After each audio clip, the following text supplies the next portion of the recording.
Here is a number that should bother you. Roughly 60% of American households cannot sustain themselves for 72 hours without external support. No power, no running water, no working ATM, no open grocery store.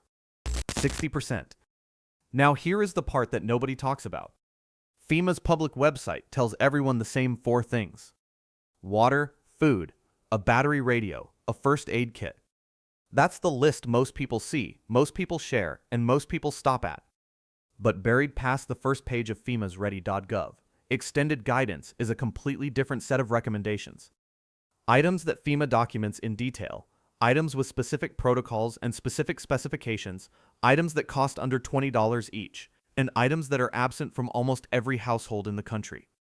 If you are watching this from a home that has a pantry with some canned food and a first aid kit in the bathroom cabinet, we are going through 15 items. Not 4. 15. Every single one is documented in official FEMA guidance or in the survival data that FEMA preparedness protocols are built on. Every one has a price. Every one addresses a specific documented failure mode, a moment in a real emergency where not having this item creates a gap you cannot close once the crisis starts. 2 of the 15 items on this list appear in no public FEMA document at all. They come from what the data on disaster survival actually shows. We will get there. If you want to see the complete kit audit, how to check every item on this list in under 20 minutes, that is the next video. Hit subscribe so you don't miss it. Now let's get into the list. Item 1. Plastic sheeting and duct tape. Most people hear shelter in place and picture closing the windows and staying inside. That is not what shelter in place means in FEMA's documented protocol. FEMA's ready.gov guidance lists plastic sheeting and duct tape as required shelter-in-place equipment for a specific and serious scenario, sealing doors, windows, and air vents against contaminated air during chemical, biological, or radiological events. That is the documented first response protocol for the moment when staying indoors with sealed openings is safer than evacuating, and it requires materials almost no household keeps on hand. What most people get wrong is the type of sheeting. Thin plastic wrap or standard painter's plastic is permeable to gases. The specification in FEMA's guidance is 6 mil polyethylene sheeting, thick enough to function as a physical barrier rather than a decorative one. That distinction matters enormously in the scenario this item was designed for. The pro tip here is preparation before the emergency. Pre-cut sections to fit each window and exterior door in your home. Label each piece. Store them folded with a roll of duct tape in a single labeled bag. In the scenario where you need this, you will have minutes, not hours, and fine motor coordination under stress degrades fast. Pre-cut means you can seal a room in under 3 minutes instead of fumbling with scissors and guessing at dimensions. A 10 by 10 foot section of 6 mil sheeting and a roll of duct tape cost under $15 total. They store indefinitely. Most households own neither. That covers the air. Item 2 covers what is under your feet. Item 2. Non-sparking utility shutoff wrench. Every home with natural gas service has a shutoff valve. Almost no household can use it safely in a seismic emergency. FEMA specifically recommends a non-sparking wrench for gas utility shutoff. Not a standard adjustable wrench. Not the crescent wrench sitting in your junk drawer. A non-sparking wrench made of aluminum or brass because a gas leak severe enough to require emergency shutoff creates conditions where a steel wrench striking a metal fitting produces a spark, and a spark in a gas-rich atmosphere is not a near miss. It is an ignition event. The documented failure mode looks like this. An earthquake compromises a gas line. A homeowner goes to shut off the supply. They grab the steel wrench from the kitchen drawer, apply it to the metal valve fitting. It slips under stress. The household that survives the earthquake becomes a post-earthquake fire casualty. This is not a theoretical edge case. Post-earthquake fire is one of the leading secondary causes of structural loss after major seismic events, and gas ignition is the dominant mechanism. What most people get wrong is assuming that having any wrench is the same as having the right wrench. It is not the same. The pro tip is physical placement. The wrench should not be in a drawer. It should be hanging on a hook adjacent to the shutoff valve itself, somewhere a family member who has never looked for it can find it in the dark, under stress, in under 10 seconds. If it is in a drawer, it might as well not exist. A non-sparking aluminum or brass utility wrench costs under $12. It hangs next to the valve. That is the complete solution. Item 3. Manual can opener. This one sounds so simple that most people assume they have it handled. They do not. FEMA's extended guidance lists a manual can opener separately from general food supplies for a documented and recurring reason. It is the single most consistently missing item in households. The failure mode appears in after-action reports from every major extended power outage in the last 2 decades. A household prepares responsibly. They stock a 3-day supply of canned food. The power goes out. The electric can opener on the counter doesn't work. Nobody can find a manual opener. Nobody is sure they own one. That is not a hypothetical. That is a pattern documented in post-event surveys after major storms, ice events, and grid failures across the country. What most people get wrong is the category error. They think of the can opener as a kitchen tool rather than a safety item. Kitchen tools live in kitchen drawers where they may or may not be findable in a stressful, low-light situation. A safety item lives in the emergency kit, in a known location, accessible always. The pro tip is physical attachment. Tape the manual can opener to the inside of your emergency food storage box or container. Not near it. On it. It becomes impossible to have the food without having the interface to access it. A manual can opener costs under $5. It is the only thing standing between a household and its canned food supply when the power is off. Item 4 moves into territory that most preparedness channels will not touch. Item 4. Unscented liquid chlorine bleach and a medicine dropper. You probably own bleach. There is a good chance you own the wrong kind, and in an emergency, that difference matters more than you think. FEMA's Ready.gov documents a specific water purification protocol that has been the standard for emergency water treatment used by FEMA, the CDC, and the American Red Cross across every major domestic disaster response for the last 50 years.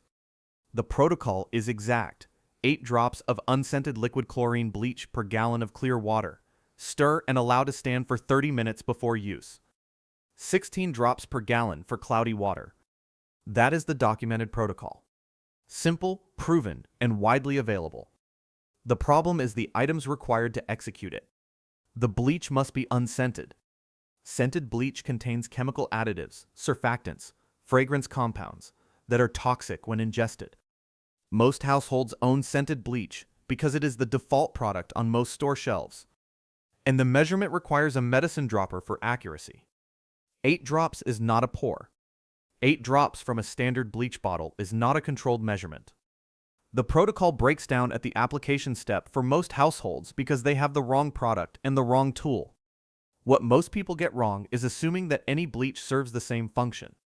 It does not. The pro tip is to write the protocol directly on the bottle in permanent marker. 8 drops per gallon, 30 minutes, unscented only. That way, the information and the tool exist in the same place during an event when you may be operating on 3 hours of sleep and elevated adrenaline. A gallon of unscented bleach and a medicine dropper cost under $3 combined and purify hundreds of gallons of water. Most households have neither item in their kit. Item 5. Sanitation kit. Garbage bags, zip ties, and moist towelettes. Nobody wants to talk about this. We are talking about it anyway, because ignoring it in your planning will cost you. FEMA groups heavy-duty garbage bags, plastic zip ties, and moist towelettes under a single documented function, personal sanitation, when running water is unavailable.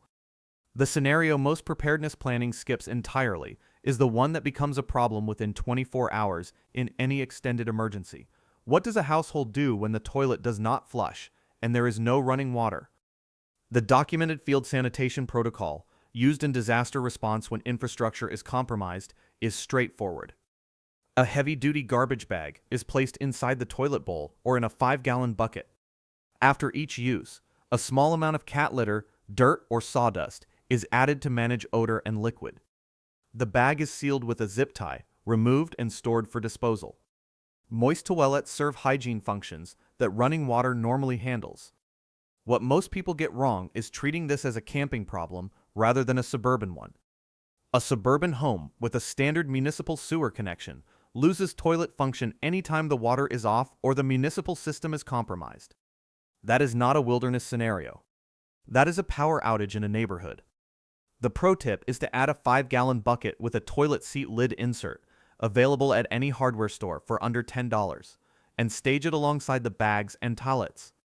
This converts the protocol from improvised to functional. The combination of bags, zip ties, and towelettes costs under $5. The failure to plan for this creates health risks that begin within one day. Everything we have covered so far you could source at a hardware store in one trip. What comes next goes somewhere that no standard preparedness list goes. Item 6. A whistle. 3 blasts. That is the internationally recognized distress signal. If you do not know that, you have already identified a gap. FEMA lists a whistle specifically and by name in its official emergency kit documentation. The reason is mechanical. A whistle requires no battery, no charge, and no physical strength to operate, and it produces an audible signal at a range significantly greater than the human voice, particularly through walls, rubble, and structural material that absorbs sound and reduces vocal carry. The scenario this item exists for is structural entrapment. An earthquake, a structural collapse, a building failure, a person trapped who cannot move and cannot sustain shouting. A whistle can be operated with one functional arm. It can be operated with minimal lung capacity. It produces a consistent, repeating, recognizable distress signal that trained rescue personnel are specifically listening for. What most people get wrong is the storage location.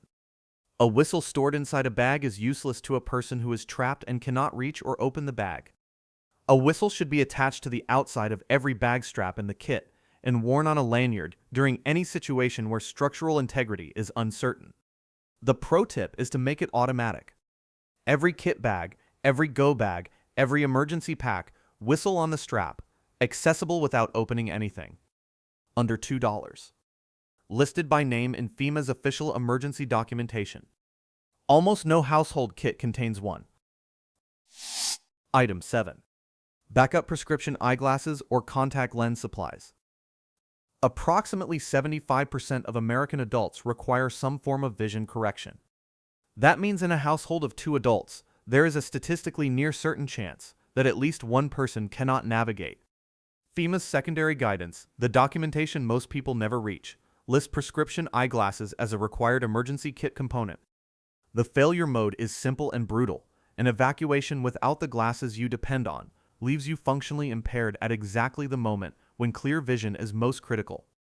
The emergency that damages or destroys your only pair is the one during which a replacement is completely unavailable. What most people get wrong is the single pair dependency. One pair of glasses represents a single point of failure in a system where redundancy is the entire strategy.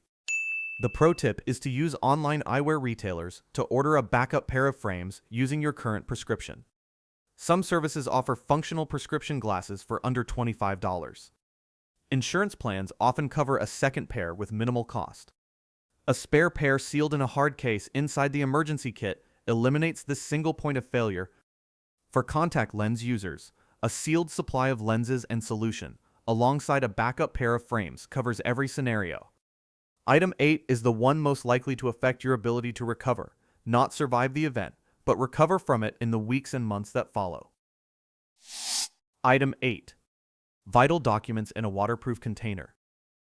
FEMA's extended guidance lists insurance policies, identification documents, and bank account records in a waterproof container as required emergency kit components. This is not about surviving the event. This is about what happens on day 4, day 10, day 30, when the emergency is over and you need to prove who you are and what you owned. The documented reality is that FEMA assistance and insurance disbursements are documentation-gated processes. A household that cannot produce proof of identity, proof of property ownership, or proof of insurance policy numbers faces delays of weeks to months in receiving payments they are legitimately owed. Post-disaster, those delays mean continued displacement, continued out-of-pocket costs, and continued vulnerability for a gap that could be closed in one afternoon. What most people get wrong is storing originals in a filing cabinet that does not survive flood, fire, or structural failure. The cabinet protects documents against minor inconveniences. It does not protect them against the events that generate insurance claims. The pro tip is a digital layer. In addition to photocopies of passports, social security cards, insurance policy numbers, and bank records in a waterproof pouch, add an encrypted USB drive in the same pouch with scanned copies of the same documents. Encrypted storage means the information is protected if the drive is lost. A waterproof hard case with combination lock provides the physical layer. The total cost of assembling this is close to nothing if the documents already exist. If you have made it this far in this video, do yourself one favor, hit subscribe before item 9. The next video covers how to audit and organize everything on this list in under 20 minutes, and if you want that walkthrough, item 9. Cash in small denominations. ATMs require power. Card readers require power and connectivity. In the first 72 hours of a significant grid event, neither functions reliably. That is not speculation. That is the documented record of every major disaster response, in which economic activity partially resumed before infrastructure was restored. FEMA specifically recommends cash in small denominations for exactly this reason. And the small denominations specification is not incidental. A $50 bill in an economy operating on partial cash capacity is useless when the seller cannot make change. A $50 bill becomes a negotiating liability, not a resource. $200 in ones, fives, and tens functions in every scenario where cash functions at all. What most people get wrong is keeping a single large bill somewhere just in case. That is a comfort object, not a resource. Emergency cash is useful in direct proportion to its ability to be exchanged in small transactions. Fuel, food, water, services, none of which will break a 50 when the register has no power and no float. The pro tip is protection.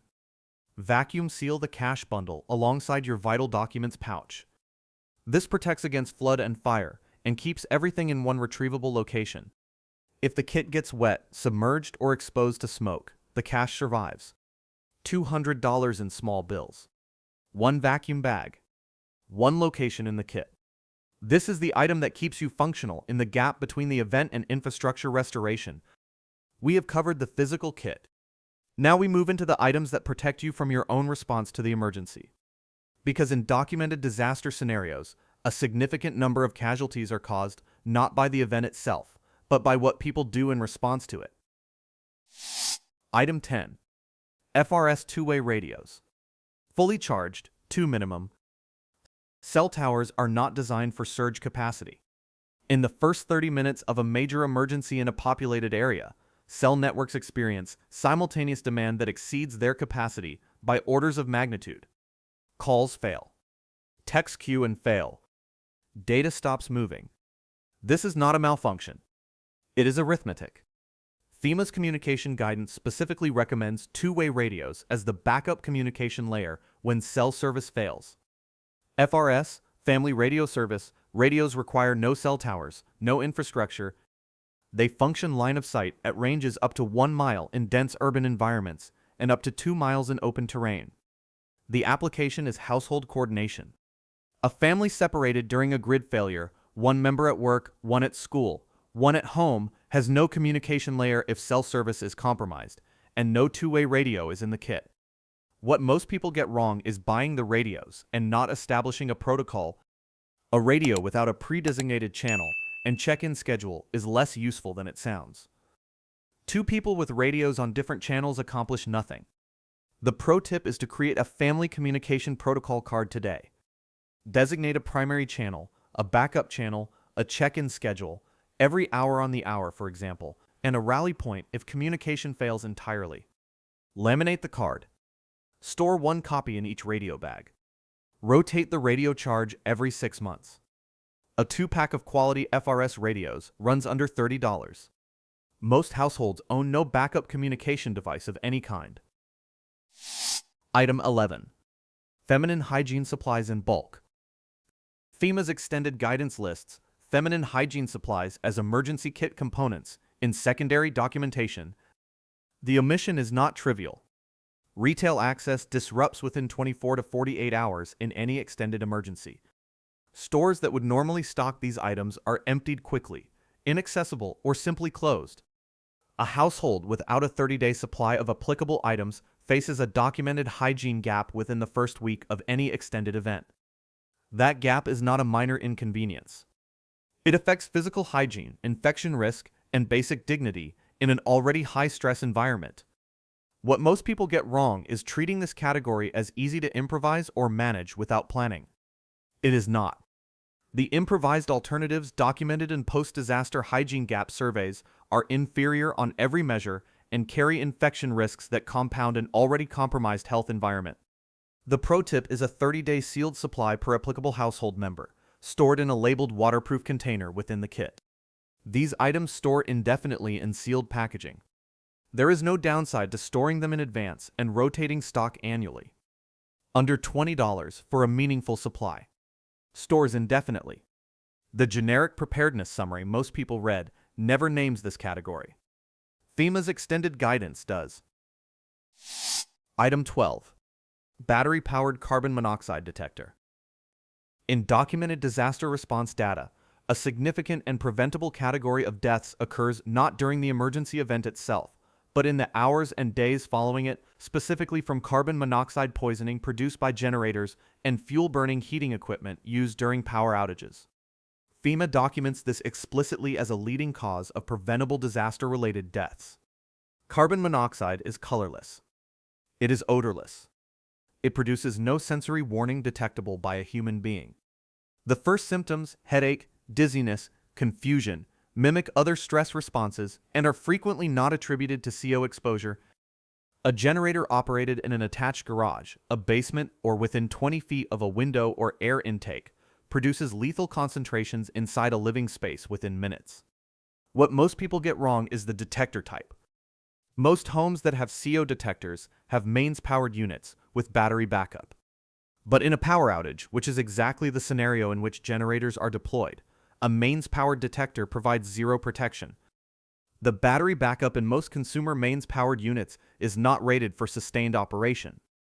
The item required is a standalone battery-powered CO detector that operates entirely independently of grid power. The pro tip is placement. Position one outside every sleeping area in the home, not just in the room with the generator or fuel-burning heat source. CO diffuses. Its concentration is not limited to the room of origin.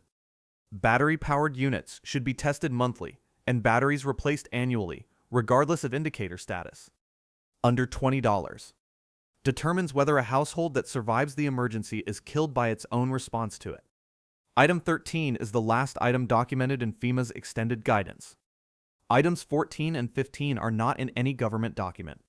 They come from what the survival and mass casualty data actually shows, and they may be the two most important on this list. Item 13. Complete change of sturdy clothing and footwear for every household member. FEMA's extended guidance is specific here in a way that most people would not anticipate. It lists a complete change of clothing, long-sleeve shirt, long pants, and sturdy closed-toe shoes as a required emergency kit component for every household member. The function is physical protection during post-disaster movement through the environment that disasters create: broken glass, sharp structural metal, chemical residue on surfaces, unstable debris, and heat-exposed materials. The most consistently missing item in civilian emergency kits, according to FEMA's own field documentation, not the clothing, footwear. The person who is inside without shoes when structural failure occurs has no time to locate them. They evacuate barefoot, through glass, through the materials that building collapse produces. What most people get wrong is assuming the shoes they wear day to day will be accessible and appropriate. An earthquake or structural event at 3 in the morning means bare feet in rubble for anyone who does not have closed-toe shoes physically attached to their kit.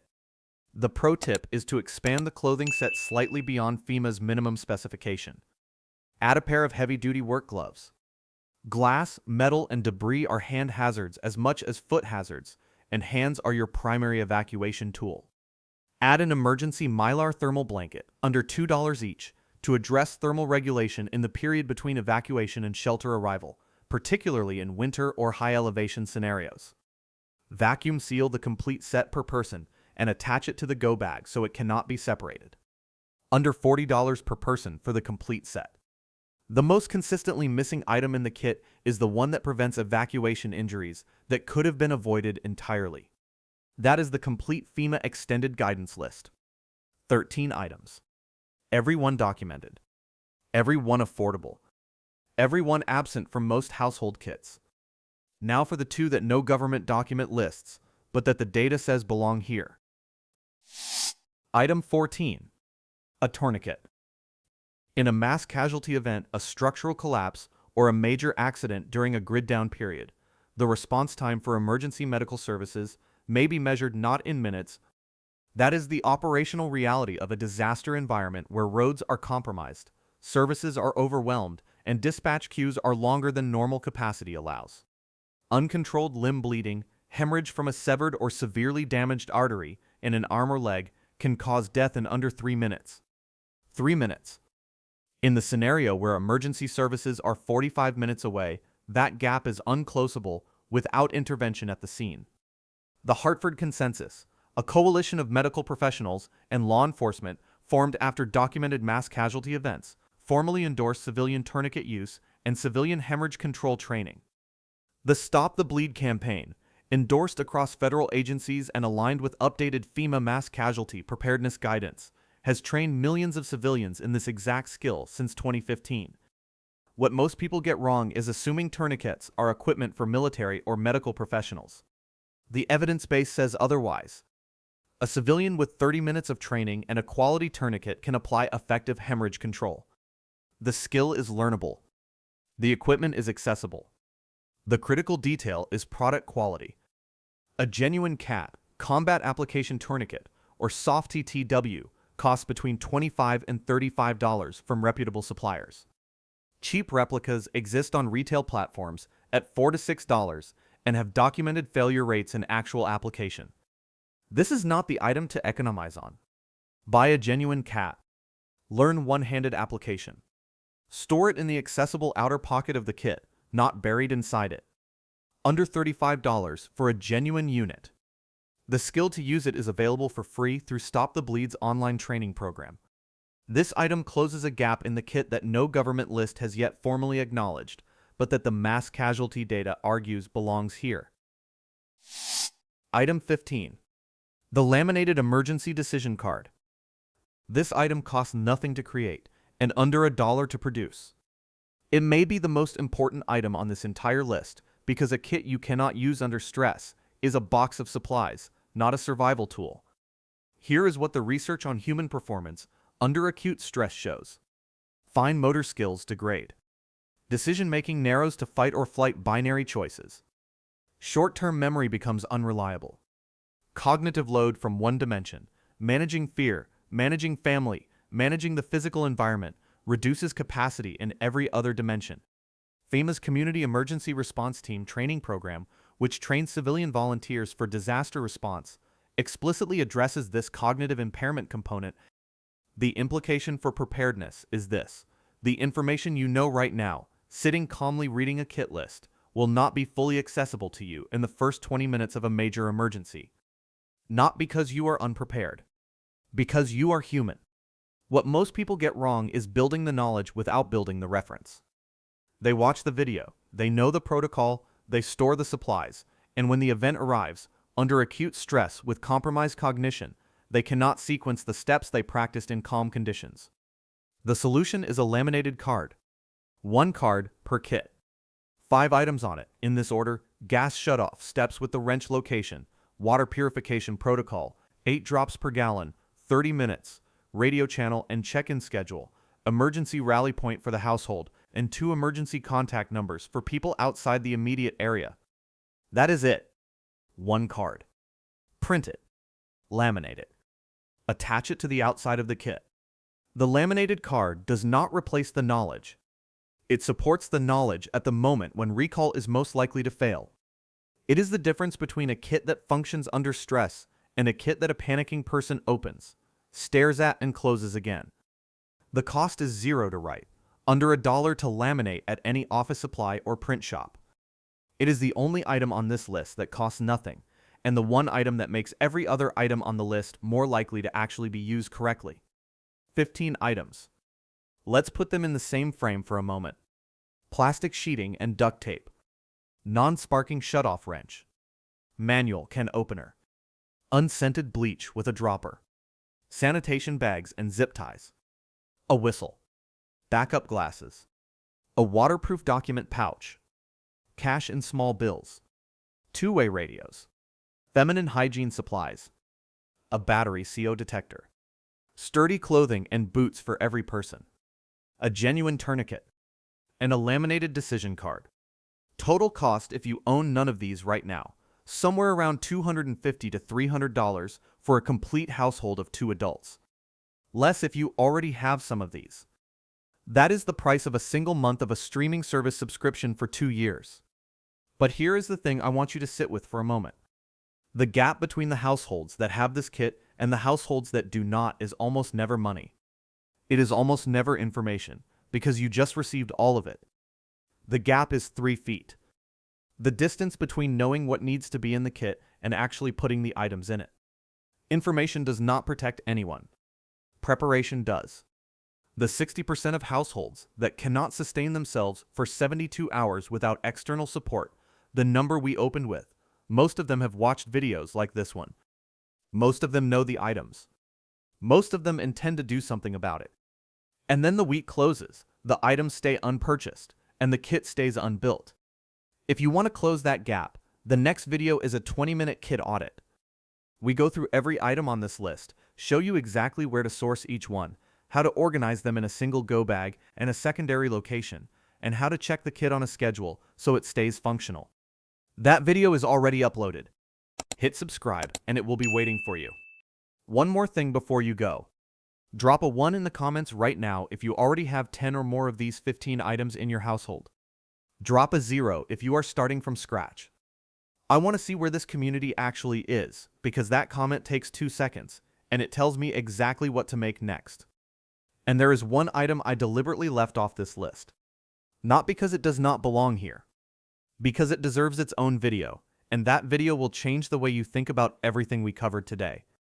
That is coming next. The kit is 15 items. The gap is 3 feet. Close it.